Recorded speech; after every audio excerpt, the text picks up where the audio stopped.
Good morning, dear student. Welcome back to our Hindi classes.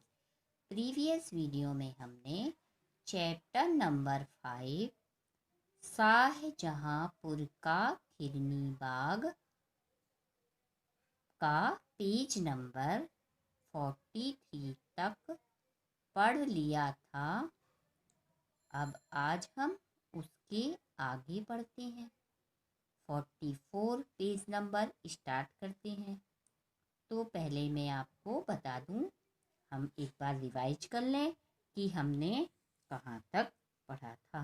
तो हमने पढ़ा था कि जब जो लेखक हैं वो नारायण के घर पहुंचते हैं और क्या करते हैं, उनसे बोलते हैं कि विस्मिल जी का मकान यही है। तो वो कहते हाँ। फिर उनके वो बताते हैं कि मैंने कैसे इसको खरीदा है। फिर मन में उनकी बात आती लेखक की कि 11 जून 1897 को पंडित राम प्रसाद बिस्मिल ने यहीं जन्म लिया था और आज़ादी की स्वर्ण जयंती हो गई है। इसके बाद भी इसकी कोई खोज खबर लेने नहीं आया। मैं मकान के अंदर जाता हूँ और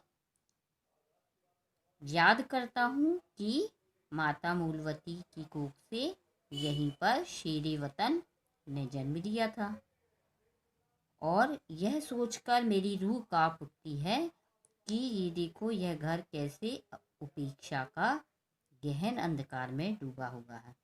ये तो हमारी पूजा का घर है और यह अर्पण का घर है, समर्पण का घर है, तर्पण का घर है, वंदन का घर है और अभिनंदन की भूमि है। इस मिट्टी का कण कण भारत के नागरिक में क्या लाता है? अस्मिता, जाति, शौर्य और बलिदान की भावना। मेरा मन बहुत ही दुखी होता है और आंखों में ग्लानि का सांबर उमड़ पड़ता है और ऐसा लगता है कि घृणा के कई डंक मारे जा रहे हैं मेरी बिच्छू के। और अंदर अंदर ये शब्द निकलते हैं कि इस मिट्टी से तिलक करो, ये धरती है बलिदान की।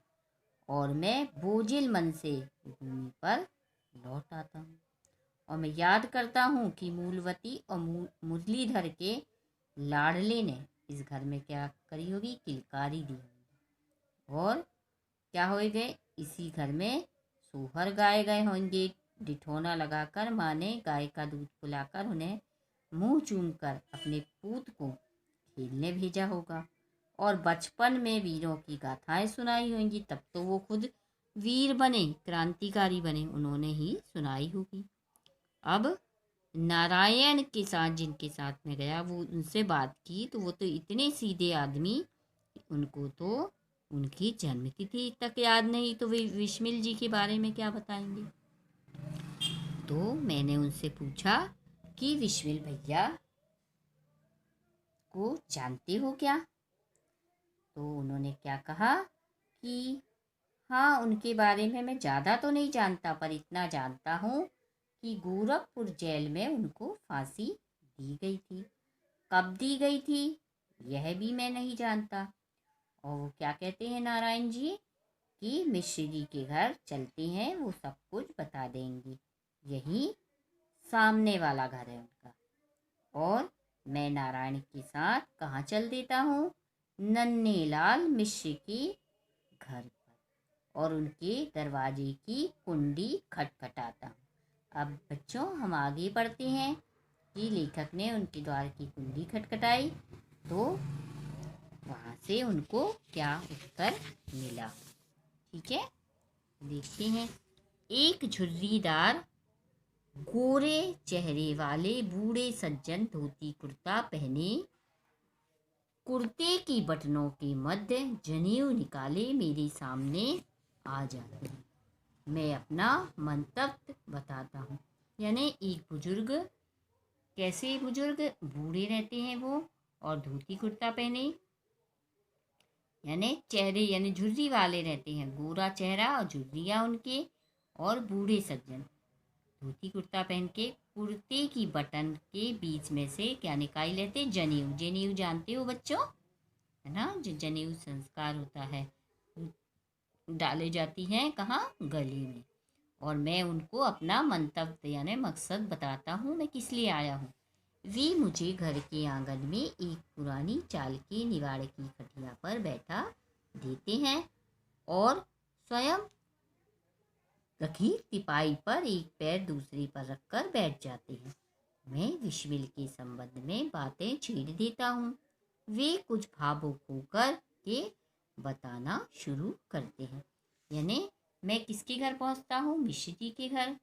और मिश्र जी क्या करते हैं कि वो खटिया पर मुझे बैठा देते हैं और तिपाई पर खुद बैठ जाते हैं, एक के ऊपर एक पैर रखकर। अब मैं विश्मिल जी की जब बात छेड़ता हूँ तो वो क्या करते, थोड़ा भावुक हो जाते हैं, भावनाओं के शिकार हो जाते हैं और बताना शुरू कर देते। क्या बताते हैं, देखो। मैंने विश्विल भैया को तो नहीं देखा है, किंतु उनके माता पिता को खूब देखा है। पिताजी तो मेरे पास जब तब आकर बैठ जाते थे। दूर ही कौन, सामने ही तो घर है। मैं उनके पास जाकर घंटों उनके घर में बैठा करता था। वे कचहरी में लाइसेंसदारी थे और माताजी घर पे रहती थी। अपने पुत्र की याद करके भी गौरव और गर्व का अनुभव करते थे। उन्हें मैंने रोते कभी नहीं देखा। वे बताया करते थे कि विश्मिल के बाबा उन्हें खूब दूध पिलाया करते थे।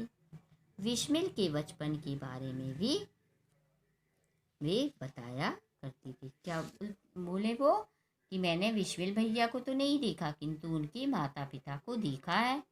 पिताजी थे उनके, वो मेरे पास आके बैठ जाते थे और मैं भी उनके यहाँ चला जाता था और घंटों हम लोग बैठ के बातें करते रहते थे। और उनके पिताजी कहाँ थे, कचहरी में यानी कोर्ट में लाइसेंसधारी थे और माताजी क्या रहती, घर में रहती थी। और वे अपनी पुत्र को याद करते थे और गौरव का अनुभव करते थे। मैंने उन्हें क्या है, रोते कभी नहीं देखा।